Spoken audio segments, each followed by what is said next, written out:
Alright folks, what's going on? Welcome back to the channel. Always a pleasure to see you. Hope we're all well. You'll be glad to know we are done with the first round of games. It's been some very interesting results. Also leads to some rather interesting matchups in the second round, so we're going to touch on that very shortly. Before we do, I'm going to ask you to like the video if you would. Get yourself subscribed to the channel if you're not. We do go all year round, every day on the tennis over here, so do yourself the favour. Do me the favour as well. Appreciate it if you did. If you want to support the channel, there's a link in the description and the pinned comment. You don't have to. It's entirely up to you. I'll never charge you for these picks anyway. But now that's out the way. First off, let's talk about today. Day one, we know what happened. We've already spoke about that. Now, me personally, you probably already know I had the double. I had Zizou Bergs and I had I had Djokovic as well as Zizou Bergs. Now I had a couple of concerns about one of the games on that double. It was not the Djokovic match.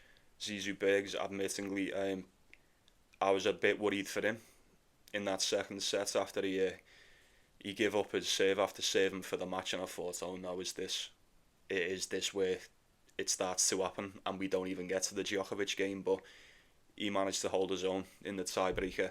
I was rather pleased with that. I'm not entirely sure he was going to hold up in the next game, if I'm being honest. Look, we'll get onto that in a moment anyway. But as far as the Djokovic match goes, look, as always, I stand by what I say. Weren't a bad shout, was not a bad prediction or a bad take, just a bad performance. What are you going to do? It's not very often Djokovic, lets you down like that. Clearly he weren't himself. I don't know what the excuse is going to be, quite frankly. I don't want to hear it. He didn't play well. That's the be-all and end-all. And not only did he not play well, I don't want to take anything away from Matteo Berrettini either. I really don't. Not only did Djokovic not play that good, but Berrettini played pretty much as good as we know he can play. We know he's been struggling for form, but this one just happened to, what a game. What a game to get a win in. I didn't expect him to win this. I think we were all in agreement on that one. What are you going to do? I'm just going to have to take that one on the chin. Like her man, it is what it is. It's the way she goes in it, folks. You won't catch me crying over something like that. This old heart of mine's been broke 1,000 times, as the song goes. But with that being said, there is the day of redemption in it. The day of redemption is upon me. Got one on the first day with Jack Draper. Djokovic let me down yesterday. I can live with that. I can most definitely live with that. We are into the second round, and I'll be damned if I don't get one today. I'm not sensing any upsets on my part anyway. Let me know if you got any winners. You probably should have done. There's got to be one of you. But let's talk about these games, eh? Let's talk about these games. Took enough time with that.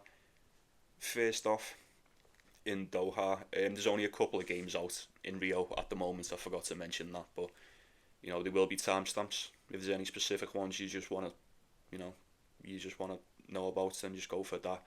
If not, we've got Botic, Van der Sandschulp, Alex de Minaur. Now we're getting the Demon at 1.15. He's played him twice before and he's beaten both times. We have just seen this game in the Australian Open. Demon just drilled him in 3 sets. Straight sets, pardon me. And then the time before that coming in the Davis Cup in 2022, so that's rather irrelevant, is it not?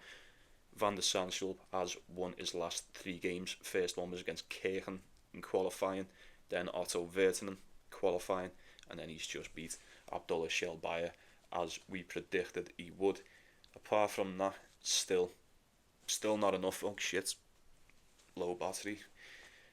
Still not enough for me to say he's coming into form. He should be beating those. He should be beating those, even though he's fairly inconsistent. These are the level of opponents that he should be getting past. No question about it. I don't think he stands a chance against Alex de Minaur today, folks. I really don't. 1.15, that's so steep. That's so steep. I think the spread's 5.5, and I would not be surprised if the Demon covers it. He has been on fire so far this year. Won 8 of his last 10. Only 2 losses coming to 1 Yannick Sinner and 2 Carlos Alcaraz. So what are you going to do? You know what I mean? Not much you can do when those two are about. Apart from that, he's smoked everyone pretty much.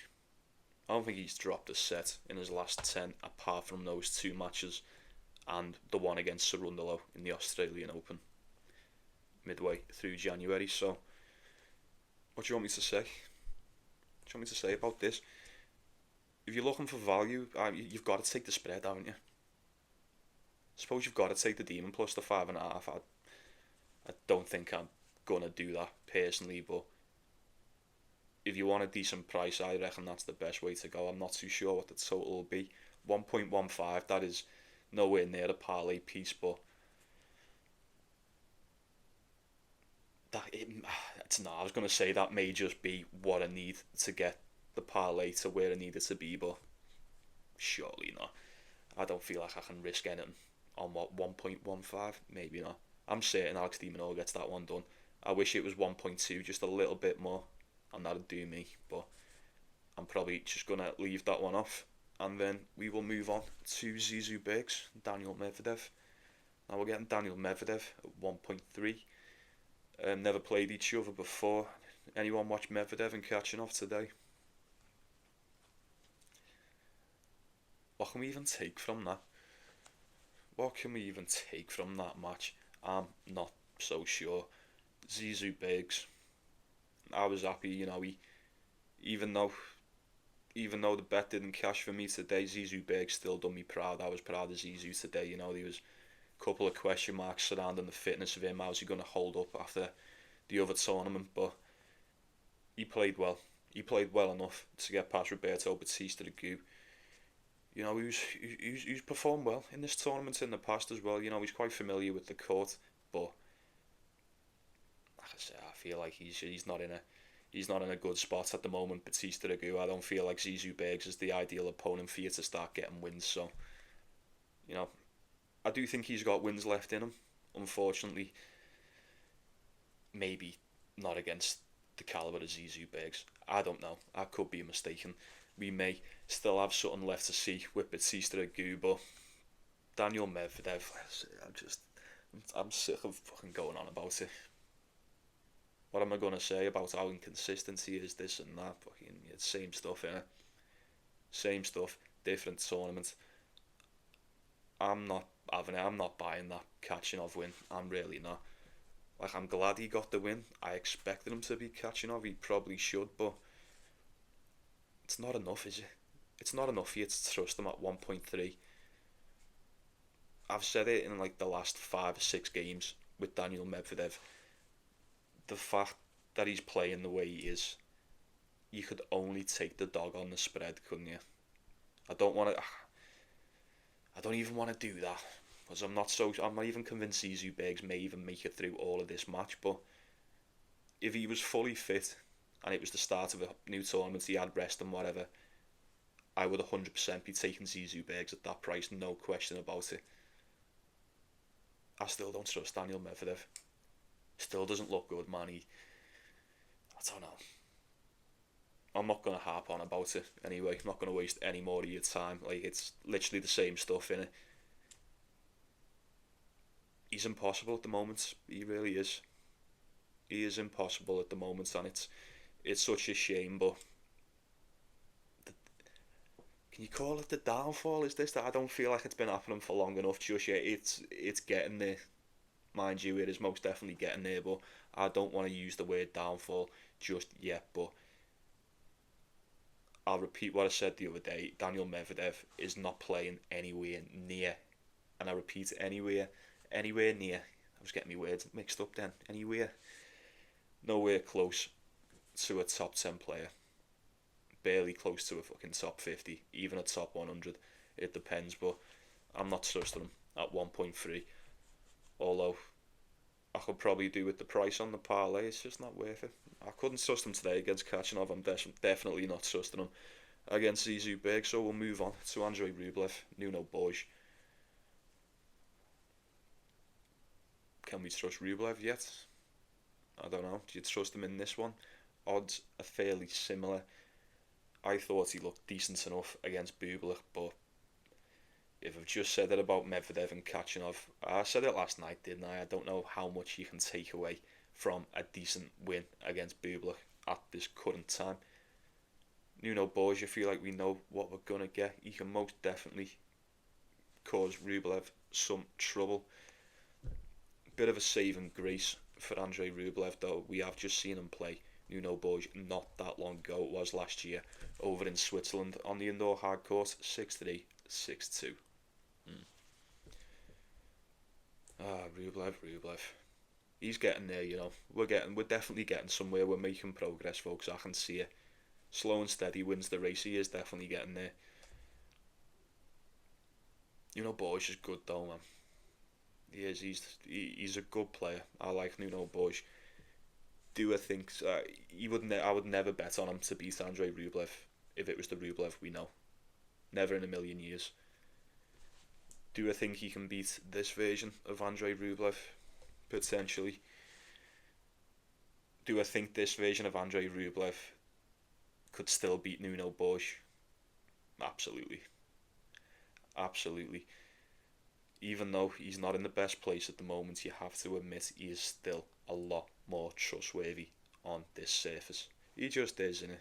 He should just be a lot more trustworthy. I can't wait till it gets to the point where these are just the quickest picks ever and it's just Rublev, right, next one. So it will happen once again. Once again, it really will. He'll find his form, I'm sure of it. I'm hopeful for him. I think he beats Nuno Borges.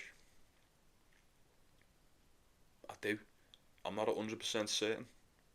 I'm really not. Like I say, these Russians are...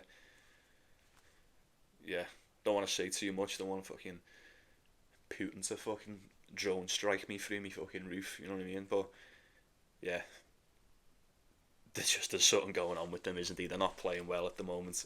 Like I say, I don't feel like it would be wise of me to trust my parlay with Andrei Rublev, but he's proven to me that he smoked him not that long ago, and he really did beat down on him as well. There is most definitely, a skill gap between the two, no doubt. If Rublev can play like he played today, just solid enough, he beats Nuno Borges. I'm quite certain of that. Not fully certain, but I'm quite certain, and I may just take him, but we'll see.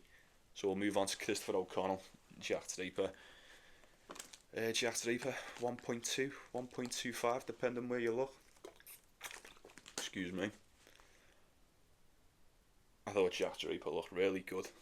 He looked really good against Alexei Popyrin. What did he do to him in that first set? I felt bad for Popyrin, to be honest with you, in the first set. I really did. Jack the Ripper just draped his balls over his face, didn't he? 6-2, yeah.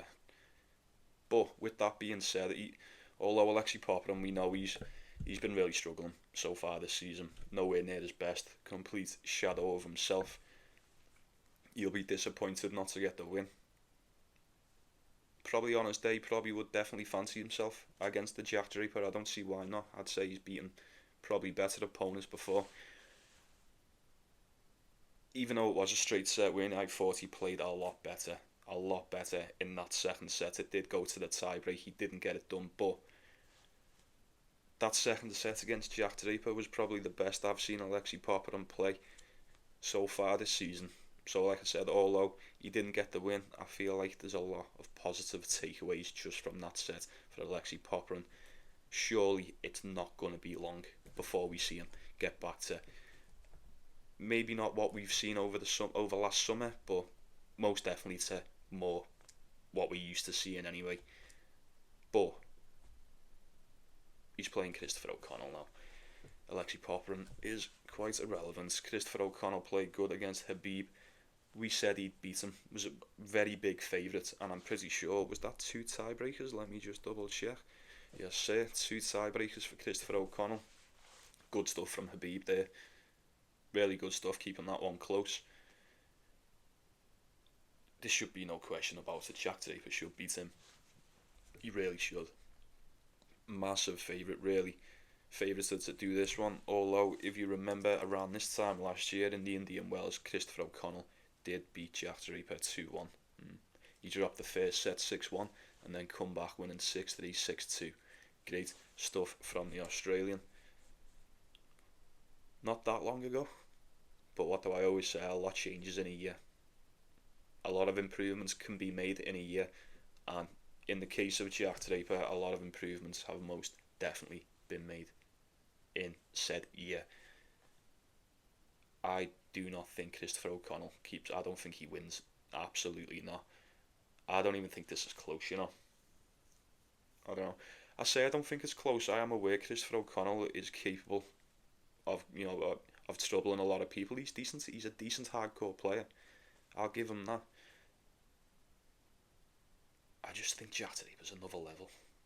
At this point, he is most definitely another level. You've got to agree with that. Whether he turns up or not, that will remain to be seen. But you've got to assume Jack Draper's going to beat him today. Surely. Whether it's close or whether it's just sheer annihilation, either one will do me. At 1.25, I am definitely going with Jack Draper once again on my parlay. Got it done with the bet builder with him in the first day. I'm going to trust him once more against Christopher O'Connell. Not against Christopher O'Connell either, not in personal. I think he's a really decent player. I do. Them odds may turn out, well, they may prove to be slightly disrespectful in hindsight, but, we'll cross that bridge when we come to it. I don't think he beats him. I don't. I'm not too... O'Connell's probably playing a lot better than Poplar at the moment, so I'll give him that. But maybe that's not saying much. I don't know. I'm not going to overthink it. It's going to be Jack Draper or nothing in that one, folks. No doubt about it. And then...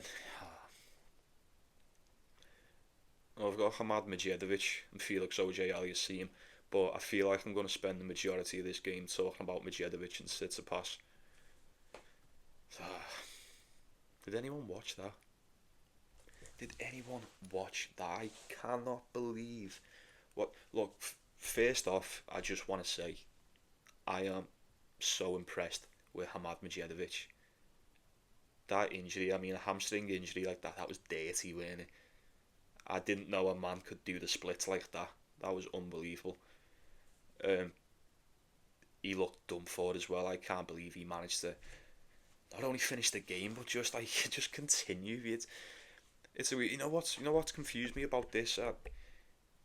It's funny, we're going to talk about this for a while, but by the time this video comes out, I've got a feeling Medjedovic is not going to be playing tomorrow, so Aliassime may just get the walkover. I would not be surprised, but we calling that a hamstring injury? It's got to be, Annie. That looked like a fucking hamstring injury to me at the back of the thigh. Let's say it was. I've seen a lot of people, and I can't believe I've seen a lot of people shitting on Medjedovic, saying that injury looked that bad to the point where he probably couldn't continue. But yet he was still able to compete in the rallies. And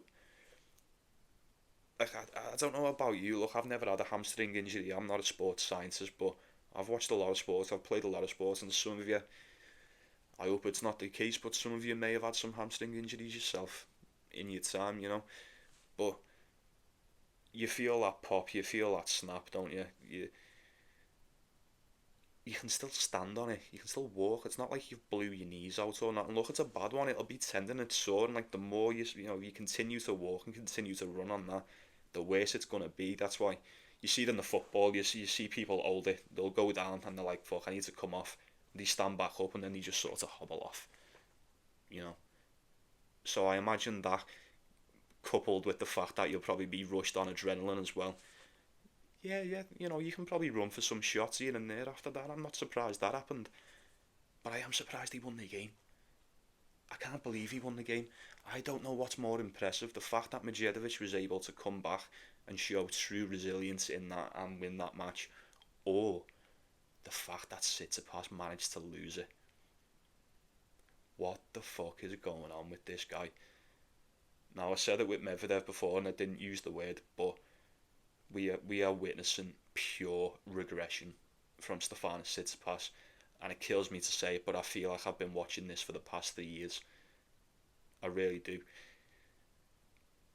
What is going on with him? What is going on? We said as well, didn't we? He'll probably get beat by Medjedovic today, even though Medjedovic has just went to the final with Humbert. come back, you know, snapped his fucking hamstring off and then still beat him. That's it. Did you see Medjedovic walking to the net?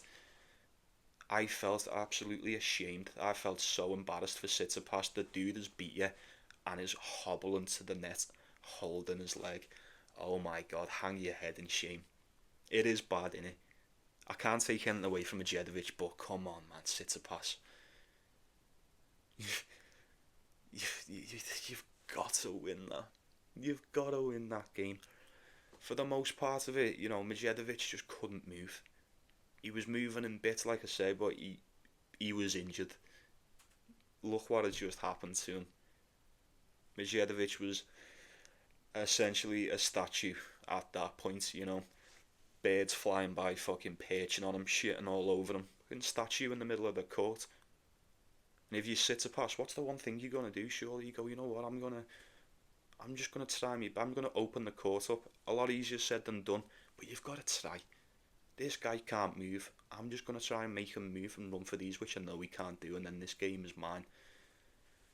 Is what I thought he would have done, but no. Tsitsipas took the Tsitsipas route and went, you know what? I'm gonna play this straight to him. Even though his only chance of winning this is pure power shots and hoping for winners, I'm just going to hit this straight to him and see if he can do it. Look what he done. Look at that. Even that went to a tiebreaker. See Tsitsipas fall over and try and injure himself. Look everybody, I'm injured too. Fucking, come on, man. Fantastic from Medjedovic. Piss poor from Tsitsipas once again. He tries so hard sometimes. He tries so hard, and it's evidently no longer enough, is it? I don't know whether it's a mental issue. Well, it's got to be a mental issue. I don't think it's a skill issue, although his skill has most definitely regressed. We say this, but come clay season, he's going to win that Monte Carlo Masters again. So I don't know. I don't know what the future holds for Tsitsipas. Probably not a Grand Slam if I had to bet on it. But yeah, like I said, Felix, very close game as well. If you'd bet on Felix today, you probably could have done without that going 3 sets in a tiebreaker against Quinton Hallis, couldn't you? Probably would have, especially with him being 1.2. I probably would have liked to have seen a more convincing win against Quinton Hallis, who, as we've mentioned, not been that great this season. So who knows? Let's see if it goes ahead. If it goes ahead, how much can you expect from Medjedovic after that?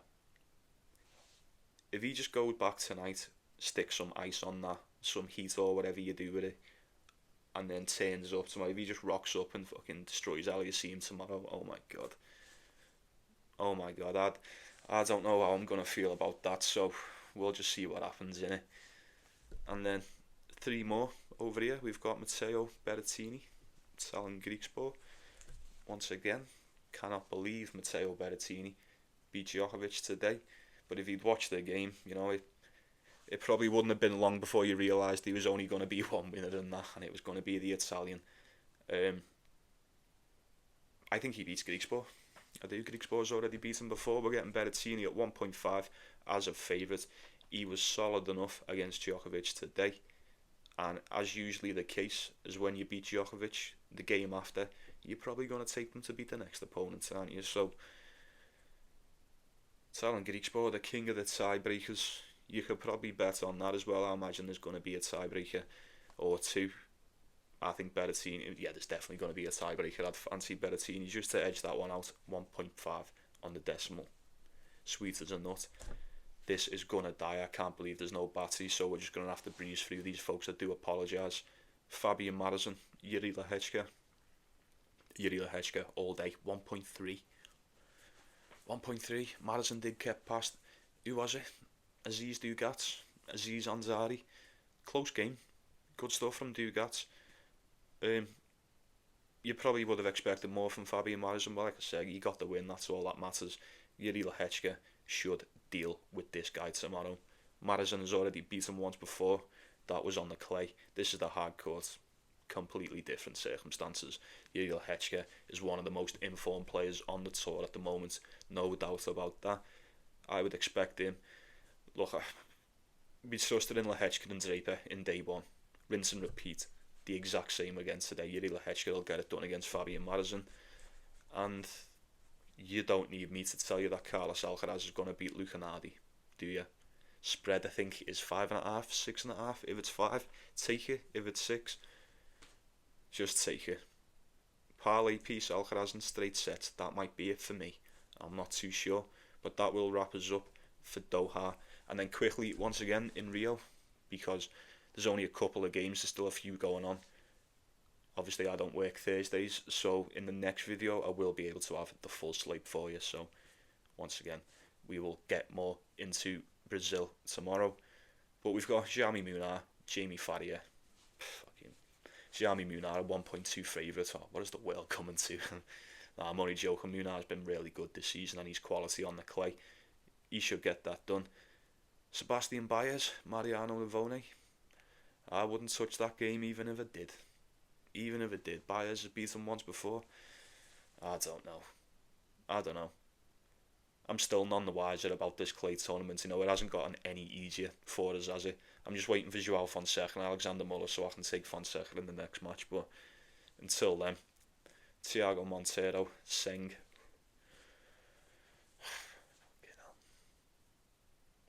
This really is the low-hanging fruit of the two tournaments, this, innit? Jesus Christ. I don't even know. Thiago Monteiro, probably. It's Brazil, and he'll definitely win this. 100%, yeah, Thiago Monteiro. I forgot we're in Brazil, aren't we? Of course he's going to win it. And then Comesaña, Nicholas Yarry.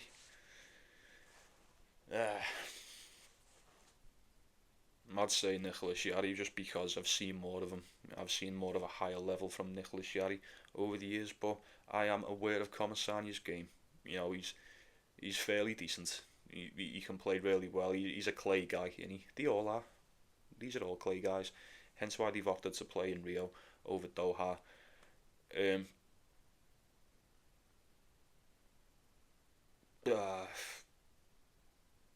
I'm not even going to be touching it. I don't even know what I'm doing. Nicholas Yarry probably beats him. You'd fancy him to beat him. I say he probably beats him. I wouldn't be surprised if he loses. We know he's got more than a stinker or two in his bag. So, same as the last 2 days, folks. I have got absolutely nothing as of yet for Rio. Maybe when the next lot of games out, I may have something. But we'll see to that tomorrow. It may be pinned. It may be not. But for now, that'll do it for me. That's all of them, innit? Very well, folks. I'll be saying good night to you. As always, I appreciate you stopping by, spending the time to talk to me. It means a lot. Thanks for everyone who's subscribed. If you've made it this far as well, I also appreciate that. Yeah, and if you're still watching and you're not subscribed, what are you playing at? Click the button. It will help me out a lot. Very, very close as well. Very close to start doing these live streams, folks, like they are around the corner. Don't know when it's going to start. Probably around French Open time. I feel like that may be prime time for me to start doing them. But we'll cross that bridge when we come to it, folks. Take it easy. Take care of yourself. Take care of one another. Let's go again today. Bets will be pinned. Not too sure what I'm going for right now, but I'll make my mind up while the video uploads. Stay beautiful. Enjoy the tennis. Let's go get that cash, and I'll see you tomorrow.